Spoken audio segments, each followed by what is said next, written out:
Coaching centre death chamber बन गए हैं, ये कहा है सुप्रीम कोर्ट ने। कोचिंग सेंटर्स पर सुप्रीम कोर्ट आज बेहद सख्त नजर आया। बीते दिनों दिल्ली के ओल्ड राजेंद्र नगर में कोचिंग सेंटर में पानी भर जाने से यूपीएससी के 3 अभ्यर्थियों की मौत हुई। मामले में सुप्रीम कोर्ट ने स्वतः संज्ञान लिया है, साथ ही दिल्ली और केंद्र सरकार को नोटिस जारी कर दिया है। कोर्ट के अंदर क्या क्या हुआ आगे आपको बताते हैं।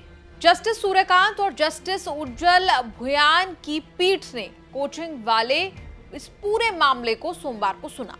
ओल्ड राजेंद्र नगर में एक कोचिंग सेंटर के बेसमेंट में जो हुआ, उसके बाद सवाल कई कोचिंग सेंटर्स पर खड़े हुए। कहा गया कि नियमों का पालन नहीं किया गया। बेसमेंट से लाइब्रेरी चलाने की परमिशन नहीं होती तो कैसे चलाई, सुरक्षा पर प्रश्न चिन्ह लगे। सुप्रीम कोर्ट के सामने जब ये पूरा मामला आया तो सख्त टिप्पणी कोर्ट ने की। बार एंड बेंच के मुताबिक पीठ ने कहा कि ऐसे कोचिंग संस्थान भवन निर्माण मानदंडों और विनियमों का उल्लंघन करते हुए चल रहे हैं और मौत के कक्ष बने हुए हैं, यानी कि डेथ चेंबर बन गए हैं। इसके साथ ही कोर्ट ने दिल्ली सरकार और केंद्र को भी नोटिस जारी किया। बार एंड बेंच के मुताबिक कोर्ट ने कहा कि हम दिल्ली और भारत संघ को सुरक्षा मानदंडों के दिशा निर्देश जारी करने के लिए स्वतः संज्ञान लेते हुए नोटिस जारी कर रहे हैं। ये स्थान मौत के कक्ष बन गए हैं। आप देश के विभिन्न हिस्सों से आने वाले युवाओं की जान ले रहे हैं और उनकी जान ली जा रही है। इसके साथ ही कोर्ट ने कोचिंग संस्थानों को ऑनलाइन क्लासेस के माध्यम से चलाने का सुझाव दिया। बार एंड बेंच के मुताबिक कोर्ट ने कहा, दिल्ली के सभी कोचिंग संस्थानों और केंद्रों को दिल्ली के मास्टर प्लान 2021 के तहत अग्नि यानी फायर और सुरक्षा मानदंडों फायर एंड सेफ्टी रेगुलेशंस का पालन करना आवश्यक है, जिसे दिल्ली के एकीकृत भवन उपनियम 2016 के तहत पढ़ा जाना चाहिए।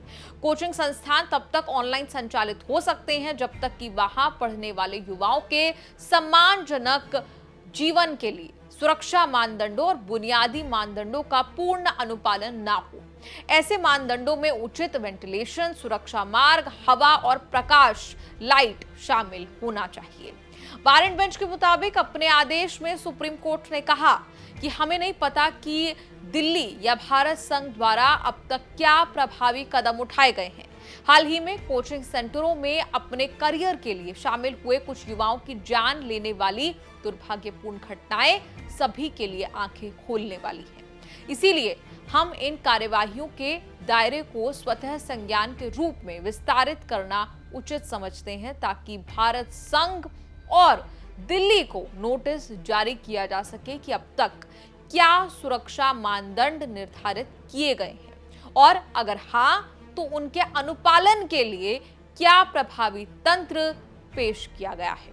यानी कि केंद्र सरकार और दिल्ली सरकार को कोर्ट ने जो नोटिस जारी किया वो इसलिए ताकि वो एक डिटेल्ड जानकारी दे कि अब तक क्या सुरक्षा पैरामीटर्स निर्धारित किए गए और उन्होंने उनका पालन कराने के लिए, उसे फॉलो कराने के लिए उसे कैसे सुनिश्चित किया गया है। बता दें कि सुप्रीम कोर्ट में कोचिंग फेडरेशन ऑफ इंडिया की अपील पर सुनवाई हो रही थी, जिसमें दिल्ली के मुखर्जी नगर में कोचिंग संस्थानों के प्रसार पर दिल्ली उच्च न्यायालय के निर्देशों को चुनौती दी गई थी, क्योंकि वो फायर और सेफ्टी रेगुलेशंस मानदंडों का पालन करने में विफल रहे थे। बार एंड बेंच के मुताबिक कोर्ट ने अपील को खारिज कर दिया और कोचिंग फेडरेशन ऑफ इंडिया पर 1 लाख का जुर्माना भी लगाया।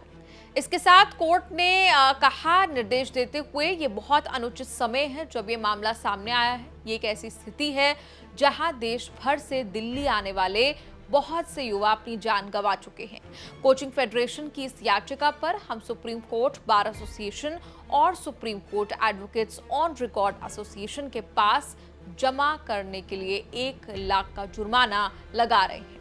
आपको हम याद दिला दें कि 27 जुलाई को ओल्ड राजेंद्र नगर में ये दुखद घटना हुई। राउस आईएएस स्टडी सर्कल की बेसमेंट में बरसात के बाद पानी भर जाने से 3 छात्रों की मौत हुई। 25 साल की तान्या सोनी, श्रेया यादव और 28 साल के नवीन डाल्विन की इस मामले में जान गई। इसके बाद छात्रों का गुस्सा देखने को मिला। न्यूज तक पर आपने कवरेज देखी। रातों रात एमसीडी ने कई बड़े कोचिंग सेंटर्स के बेसमेंट्स सील कर दिए, लेकिन बहुत देर हो गई, जाने जा चुकी थी।